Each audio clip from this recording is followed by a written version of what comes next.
Fakih Al-Muqaddam yang dikatakan mampu mengalami mi'raj selama 70 kali dalam sehari. Bagaimana pandangan Buya terkait hal ini dan bagaimana seharusnya kita sebagai umat muslim menyikapi kisah-kisah ini? Tidak ada masalah, selesai. Kalau Anda langsung menjelekkan Sayyidina Fakih Muqaddam, apakah betul dia mengatakan dan mengakui dan bahasanya, narasinya apa waktu beliau ngomong apa? Ini bukan berlaku pada Sayyidina Fakih Muqaddam, kepada siapapun. Ulama-ulama yang selamat ini dianggap punya keramat, kita harus bisa punya filter.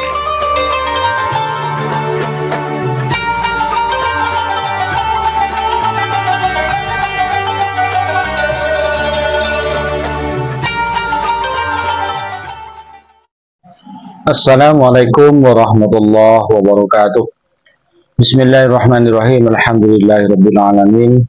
Nahmaduhu wa nasta'inuhu wa nastaghfiruh wa na'udzu billahi min syururi anfusina wa min sayyiati a'malina. May yahdihillahu fala mudilla lahu wa may yudlil fala hadiyalah. Assalatu wassalamu ala Rasulillah wa ala alihi wa sahbihi wa man tabi'ahu wa mawalah. Amma ba'du. Para pemirsa TV yang dirahmati oleh Allah, alhamdulillah, ini kita jumpa lagi. Mudah-mudahan kita senantiasa mendapatkan lindungan dan rahmat dari Allah, mendapatkan taufik dan hidayahnya, dimudahkan secara urusannya, dilancarkan rezekinya. Amin ya rabbal alamin. Di kesempatan kali ini saya akan membawakan sebuah video. Sebelum kami menampilkan videonya, ya, di medsos ini tersebar luas, ya, sebuah kisah bahwasanya Al-Fakih Muqaddam itu melakukan mi'raj 70 kali dalam sehari semalam. Dan ini ada dua kelompok, ada yang percaya, ada yang tidak. Lalu bagaimana dengan kita? Berikut ini tanggapan Buya Yahya tentang hal itu. Mari kita simak videonya. Buya, Afwan izin bertanya Buya. Ada kisah yang diceritakan oleh beberapa habib dan kiai mengenai Habib Fakih Al-Muqaddam yang dikatakan mampu mengalami mi'raj selama 70 kali dalam sehari. Bagaimana pandangan Buya terkait hal ini dan bagaimana seharusnya kita sebagai umat muslim menyikapi kisah-kisah ini? Terima kasih Buya atas jawabannya. Wassalamualaikum warahmatullahi wabarakatuh. Pertama, ada kaidah karomah. Di dalam memahami karomah harus ada kaidahnya supaya kita tidak keluar di dalam menceritakan karomat atau di dalam mempercaya karomat. Salah menceritakannya juga salah, salah mempercaya juga salah. Ada rembunya dong. Semuanya ada ilmunya. Kalau para ulama mengatakan mukjizat pada Nabi bisa, kalau terjadi pada umat adalah sebagai karomat, itu pun harus ada rambu-rambunya. Bukan Yesus lalu berkata, aku mendapatkan Al-Quran sebagai mukjizat, mendapatkan ayat baru mukjizat, nggak boleh. Maka ini adalah mukjizat Nabi, tidak ada rambu-rambunya dong.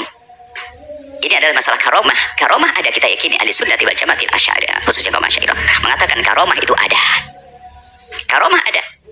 Kisah Siti Maryam adalah karomah. Sayyidina Umar ya Zariya al-Jabal karomah, dari tempat yang jauh Sayyidina Umar perdengarkan suaranya. Karomah ada. Loh, kalimat ada ini bukan harus ada di fulan-fulan, ada karomah. Selesai. Karena menyebutkan kisah Al-Quran. Bahkan yang mengingkari karomat bisa saja kafir. Karomat secara umum bukan karomatnya fulan, beda. Bukan al Syekh fulan, Syekh Rifai, Syekh Abdul Qadir, bukan itu. Karomah secara umum kalau ada mengingkari, ada keluar dari iman. Kenapa? Disebutkan di dalam Al-Quran. Karomah yang artinya apa? Sesuatu kejadian yang luar biasa yang diberikan oleh Allah kepada selain Nabi dari hamba soleh. Seperti Maryam. Anna laki hadha. Maryam bukan Nabi, disepakati. Ada khilaf sedikit sekali. Mengatakan Maryam Nabi perempuan. Kebanyakan bukan Nabi, tapi dia diberi oleh sesuatu yang luar biasa. Itu karamah. Yang mengingkari dalam Al-Quran ada. Cuman kalau mbah saya ceritakan ke Anda punya karomat, Anda boleh percaya boleh tidak? Saya cerita saya, ini beda loh ya. Masalah kaidah mempercaya ini beda. Anda harus bisa memilah. Karomat secara umum ada. Nah, satu. Kemudian, apa sih yang harus disepakati untuk kita percaya? Yang kita sepakati berita keramat kan gaib. Saya tidak tahu kejadiannya hanya waktu itu. Waktu yang telah lalu atau yang datang. Manusia diceritakan dari tanah, nggak ada yang melihat. Tapi Al-Quran menyebutkan. Al-Quran yang cerita. Karena Al-Quran mutawatir, qat'il wurud, qat'iyud dalalati, dalalahnya jelas, maknanya jelas.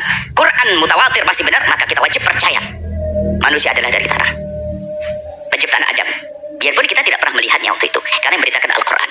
Atau satu hadis mutawatir. Termasuk kita bilang sam'iyat ini, lihat ini kaidah. Ini termasuk kita hubungkan deh masalah keramat di sini sam'iyat. Apa yang wajib kita percaya tentang berita? Hanya dari hadis Nabi yang mutawatir, maknanya pasti tidak ada perbedaan pendapat, atau Quran mutawatir Quran dan maknanya orang sepakati. hadis Nabi. Yang ulama berbeda tentang makna, orang berbeda pendapat boleh dong. Ada imam ini mengingkari, imam itu mengingkari, ada. Itu hadis Nabi. Karena sahihnya adalah sahih khabar ahad, bukan khabar yang mutawatir.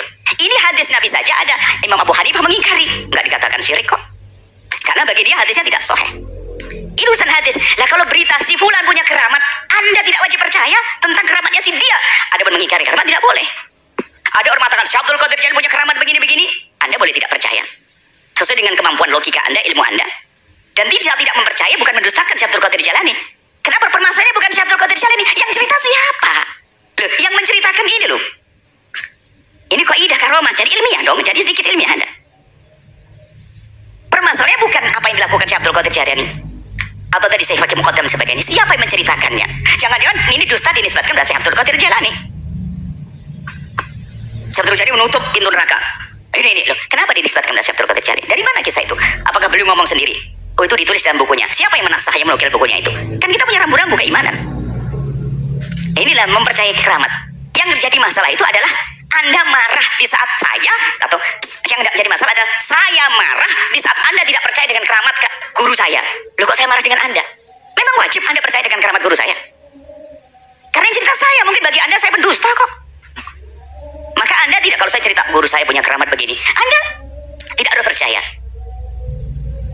Ingkar pun juga nggak perlu, Anda tidak perlu sambungkan. Karena apa? Wah, misalnya kami cerita, oh guru saya punya keramat, subhanallah, dia bisa berjalan dari Jawa Timur ini hanya 1 jam. Padahal saya itu adalah guyonan waktu itu. Tapi santri sebelah kanan nangkepi bener, wah Buya ya punya guru dari Jawa Timur 1 jam, wah cepet banget. Padahal saya guyonan, cerita saya naik pesawat padahal itu nanti. Cuman yang satu nangkapi ini kayak keramat beneran, ini guyonan. Itu bisa ceritanya macam-macam loh di sana. Ceritanya keramat. Loh, model ini padahal saya juga tidak bohong, saya hanya guyonan dari satu sisi. Nah, bisa jadi saya cerita beneran, saya melihat saya punya guru begini. Saya punya guru, Masya Allah, suatu ketika dia kehabisan gula misalnya, terus hampir pasir jadi gula. Saya cerita dan saya bener. Anda tidak boleh percaya kok. Anda boleh nggak percaya? Karena ini bukan Quran yang harus Anda percaya. Berita dari saya, manusia, saya bukan Nabi, yang bisa saja saya berbohong. Maka tidak wajib percaya dengan keramat. Ini kan kaidah. Kalau Anda salah di dalam ilmu ini, alangkah banyaknya dusta yang dinisbatkan pada ulama dianggap benar, pada ulama tidak melakukan. Keramat-keramat palsu dinisbatkan pada ulama-ulama, padahal itu tidak terjadi. Berarti kita telah menodai ulama gara-gara kita tidak punya rambu dan tidak mempercaya. 70 kali Isra Mi'raj dinisbatkan kepada Syekh Fakih Muqaddam. Apakah benar menisbatkan cerita kepada beliau? Kecuali saya memandang dengan kebencian dengan kelompok Syekh Fakih Muqaddam. Wah, ini dusta dan sebagainya. Duh, kita tanya dulu, siapa yang menisbatkan kisah ini ke sana? Betulkah ada cerita ini? Seandainya betul cerita ini dalam rangka apa? Bukankah sering kita dengar ulama cerita Isra Mi'raj yang dilakukan Nabi adalah menghadap kepada Allah dalam Isra Mi'raj, dan itu hadiah buat kita, sehingga seorang muslim sehari tidak kurang berisra Mi'raj 5 kali, yaitu dengan sholat. Loh, bahasa begini ini kan bahasa memahamkan Isra Mi'raj seorang hamba adalah dengan sholat. Misalnya, bukan kami mengatakan Buya Yahya Isra Mi'raj 5 kali sehari, misalnya. Ini bukan pembelaan kepada Sayyidina Fakih Muqaddam dan sebagainya, kita membela kebenaran. Nah, kalau Anda tidak percaya, kalau itu Sayyidina Fakih Muqaddam ngomong apa kira-kira? Bukunya di mana bunyinya? Siapa yang menukil cerita ini? Tadi murid saja bisa saja berdua berbeda pendapat. Kalau murid berbeda pendapat, orang lain pun sangat mungkin boleh tidak percaya. Bisa jadi ada dimasukkan sesuatu yang berlebihan, bisa jadi. Sementara telah disepakati adalah seorang alim besar, Sayyidina Fakih Muqaddam. Kalau ada berita yang aneh-aneh, bisa saja. Kan banyak dikatakan oleh para ahli tasawuf, alangkah banyaknya al-matbu', seorang imam rusak gara-gara atba' pengikut. Berlebihan. Ayo. Banyak kisah dinisbatkan kepada Imam Haddad, dusta. Kalau kita pengen tahu Imam Haddad dari mana, saya tahu Imam Haddad, saya tidak usah bingung-bingung. Saya baca bukunya, selesai. Risatul Mu'anah, Nasu'idiniyah, semuanya. Coba, indah. Mana ada keanehan-keanehan seperti yang diceritakan pendongeng-pendongeng? Loh, kita kan punya standar. Alhamdulillah buku Imam Haddad kita punya semuanya. Dari sisi mana ada kesesatannya? Dari bukunya. Oh, cerita. Orang cerita bisa tambah-tambah. Ada tambahannya dan sebagainya. Makanya banyak rusaknya matbu' gara-gara atba'. Imam besar Syekh Abdul Qadir Jailani banyak dalam kitab-kitab cerita tentang keramat-keramat Syekh Abdul Qadir Jailani yang Wali Songo banyak keramat-keramat palsu. Sampai ada satu catatan langsung kami dustakan. Ada satu sunan di Jawa menikah dengan Nyi Roro Kidul. Nggak percaya, bohong itu. Kok sunan wali nikah dengan Nyi Roro Kidul? Ini kayak begitu. Katanya keramat. Loh, keramat kok begitu? Nggak ada. Ayo misalnya, kita kan punya standar ilmiah. Oh, itu betul ada di buku ini. Siapa yang menukil buku itu? Kemudian setelah itu apa? Anda tidak percaya, nggak ada masalah. Selesai. Kalau Anda langsung menjelekkan Sayyidina Fakih Muqaddam, apakah betul dia mengatakan dan mengakui? Dan bahasanya, narasinya apa? Waktu beliau ngomong apa? Ini bukan berlaku pada Sayyidina Fakih Muqaddam, kepada siapapun. Ulama-ulama yang selamat ini dianggap punya keramat, kita harus bisa punya filter. Biasa pengikut kadang punya tambahan, ceritanya sedikit ditambah sedikit, ada tambahan-tambahan. Tapi ulama-ulama punya standar di dalam melihat sebuah kisah. Bukankah ada dusta yang disebutkan kepada Nabi? Ada atau tidak? Ada hadis palsu. Bagaimana cerita palsu tidak ada? Disebutkan kepada Syekh Abdul Qadir Jalani, Syekh Ahmad Rifai, Sayyidina Faqih Muqaddam, Imam Haddad. Banyak cerita palsu disebutkan. Oleh siapa? Ya oleh orang-orang. Kemudian setelah itu ya selagi itu hadis palsu ya jangan dibawa dong. Sedih cerita itu tidak sesuai dengan rambu-rambu syariat, jangan dinisbatkan kepada Syekh Abdul Qadir Jalani. Kalau tidak salah kita juga pernah ditanya tentang keramat Syekh Abdul Qadir Jalani yang aneh tidak tahu apa itu. Tidak mungkin seperti itu. Ada rambu-rambunya dong. Syekh Abdul Qadir Jalani orang besar, orang yang bermadhab Hambali, tapi beliau berfatwa dengan dua madhab Hambali Syafi'i karena hebatnya beliau. Ayo, saya tidak pakai mudah orang alim, orang besar. Adapun jika ada cerita-cerita yang ditempelkan kepada beliau, kita punya filter. Jangan menjelekkan Abdul Qadir Jalani pada saya pakai muqaddam, ya pembawa cerita itu barangkali. Kemudian maksudnya 7 kali Isra Mi'raj itu seperti apa maksudnya? Atau hanya mungkin dia sholat 27 kali? Karena sholatnya seorang hamba adalah seperti Isra Mi'rajnya Nabi dalam arti saat itu menghadap khusus kepada Allah dengan at-tahiyatul wabarakatuh. Mungkin kita tidak tahu seperti apa.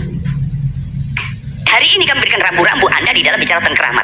Anda yang bercerita tentang keramat, kiai Anda, ulama Anda, guru Anda, sebatas Anda bercerita. Kalau orang tidak percaya, Anda tidak perlu marah. Karena tidak wajib percaya dengan cerita Anda. Yang wajib percaya dengan adanya keramat. Saya cerita tentang keramat wali guru-guru saya, Anda tidak wajib cerita. Sebab yang cerita saya. Saya bisa bohong. Ini rambu-rambu supaya kita punya adab. Jangan langsung Syekh Abdul Qadir Jalani. Ini kan lihat, orang yang anti keramat, anti tasawuf, Abdul Qadir Jalani jauh habis-habis lihat anti tasawuf. Bilang Syekh Abdul Qadir begini. Wah, jelek banget Syekh Abdul Qadir Jalani. Imam Haddad juga begitu. Bisa jadi giliran saya tidak pakai muqaddam. Ayo kita punya rambu-rambu. Seperti ini loh, ayo. Kalau memang tidak sesuai dengan rambu-rambu syariat misalnya, keramat yang disebut kepada siapapun kita pending, mungkin salah yang menceritakannya. Saya tidak wajib percaya dengan itu. Menisbatkan perkataan yang buruk bisa saja orang masih hidup apalagi telah meninggal dunia. Syekh Abdul Wahab Sya'rani beliau dalam kitab Mizannya bercerita, atau Tambiul Muhtarinya, dia bercerita beliau itu tiba-tiba di satu kota atau di Mesir atau dimusuhi sama orang pada benci dengan dia, bingung dia gara-gara kitabnya tersebar ke sana. Kaget, kenapa aku jadi dimusuhi gara-gara kitabku? Rupanya di kitabnya beliau sudah ditulis ulang oleh orang, ditambahi di dalamnya yang bertentangan dengan syariat. Lalu dia berkata, aku masih hidup saja ada orang malsukan buku saya, apalagi setelah aku hidup, setelah aku mati. Ada dinisbatkan kepada ulama. Makanya kita itu harus punya rambu-rambu dong dalam menilai. Jangan langsung gara-gara keramat yang aneh dinisbatkan pada Syekh Abdul Qadir Jalani, kita bilang, oh Qadiriyah agak benar semuanya. Loh, Anda ini apa? Saya tidak pakai muqaddam, kemudian Alawi salah semua. Oh ini keramat Wali Songo aneh, Wali Songo batal semua. Loh, Anda ini tidak cerdas dong dalam menilai. Kami ingin hari ini belajar cerdas semuanya. Terserah Anda menilai seperti apa setelah ini. Kami ingin ini baca kitab Samiyat.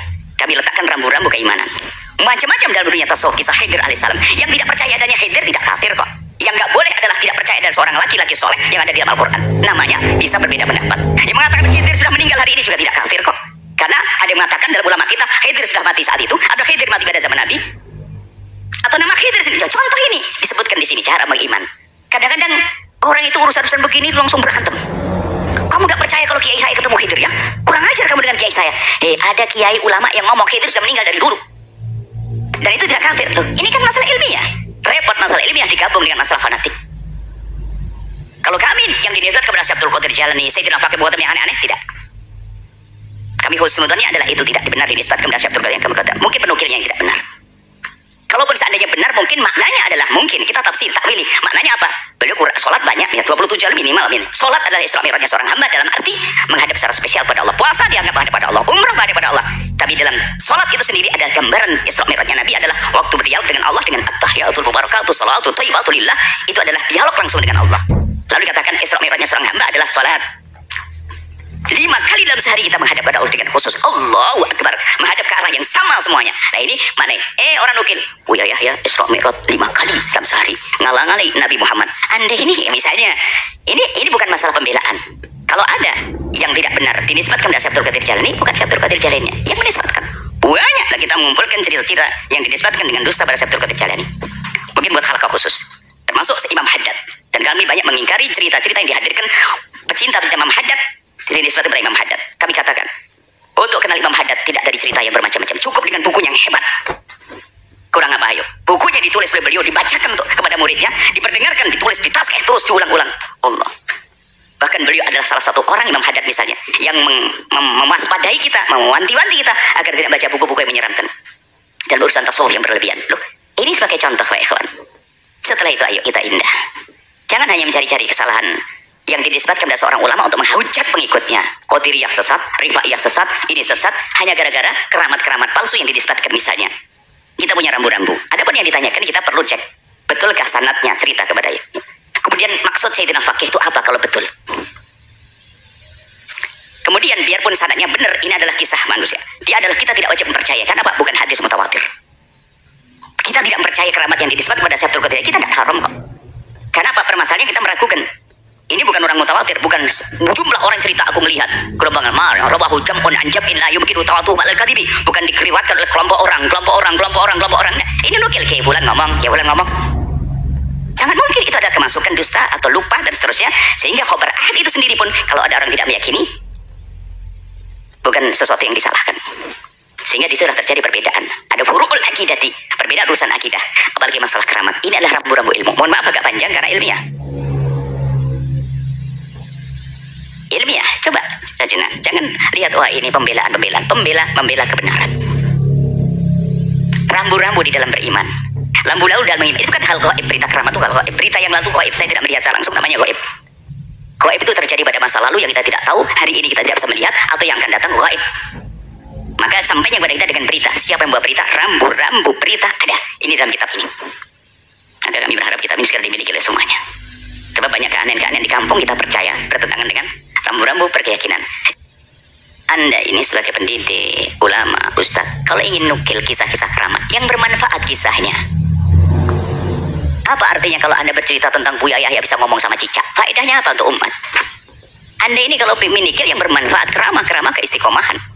Ini jangan Anda suka menukil keramah-keramah, kadang-kadang yang belum tentu benar nisbatnya, bukan bohong yang punya keramat.